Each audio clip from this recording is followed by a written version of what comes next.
বন্ধুরা, সবাই কেমন আছো? এই গরমে কাজ করে করে নিশ্চয়ই হাঁপিয়ে গেছো। তাই আমি তোমাদের জন্য খাবার বানিয়ে চলে এসেছি। ভীষণ গরম, চলে এসো। এই দিয়ে দিয়েছি বেগুন ভাজা আর পটল ভাজা। আজ কিন্তু শনিবার, তো তাই সব নিরামিষ আইটেম।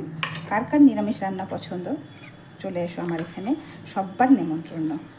তো পটল ভাজা আর বেগুন ভাজা দিয়েছি, এখন দিচ্ছি বাঁধাকপি ঘন্ট, এই যে ডাল, আর আছে আলু পটলের তরকারি, যেটা আমি চাল দিয়ে বানিয়েছি, দেখেছো?